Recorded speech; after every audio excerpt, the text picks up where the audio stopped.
မင်္ဂလာပါရှင်2025ခုနှစ်ဧပြီလ9ရက်နေ့စနေနေ့မေယူချန်နယ်မြန်မာဘာသာပြန်အစီအစဉ်မှကျမလှလှဝင်းပါဒီကနေ့တင်ဆက်ပေးမယ့်သတင်းကားကြောင့်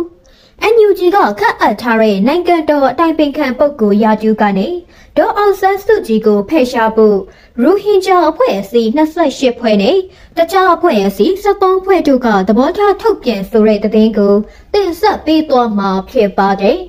အမျိုးသားညီညွတ်ရေးအစိုးရ NUG အနေနဲ့နိုင်ငံတော်အတိုင်ပင်ခံပုဂ္ဂိုလ်ဒေါ်အောင်ဆန်းစုကြည်နဲ့သမ္မတဟောင်းဦးထင်ကျော်တို့ကိုတရားစွဲဆိုခံရမှုကနေဖယ်ရှားဖို့ကြိုးပမ်းမဲ့စာ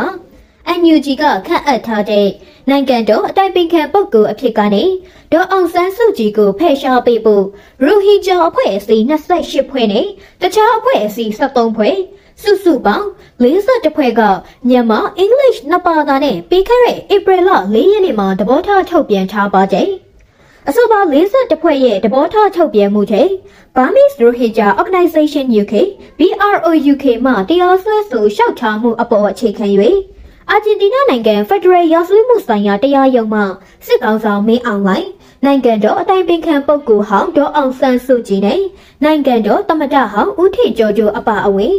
လက်ရှိဖြစ်ပွားလျက်ရှိသောရိုဟင်ဂျာလူမျိုးများအားလူမျိုးတုံးတပ်ဖြတ်မှုတွင်ပါဝင်ပတ်သက်ခဲ့သည်ဟုတန်တရားရှိသူမြန်မာစစ်တပ်အတွင်းအဓိကကျသူပုဂ္ဂိုလ်22ဦးနဲ့မြန်မာရပ်သားအစိုးရအဖွဲ့ဝင်ဟောင်း3ဦးပေါင်း25ဦးတို့အားဖမ်းဝရမ်းထုတ်ရန်အမိန့်ချမှတ်မှုကိုထောက်ခံကြိုဆိုပါသည်ဟုဖော်ပြထားပါတယ်ထုတ်ပြန်ချက်ကိုမြန်မာအင်္ဂလိပ်နှစ်ဘာသာဖြင့်ထုတ်ပြန်ထားပြီးရိုဟင်ဂျာလူထုအတွက်တရားမျှတမှုရှာဖွေရေးမှာအဟန့်အတားတားဆီးဖြစ်နေတာကိုကန့်ကွက်ထားပါတယ်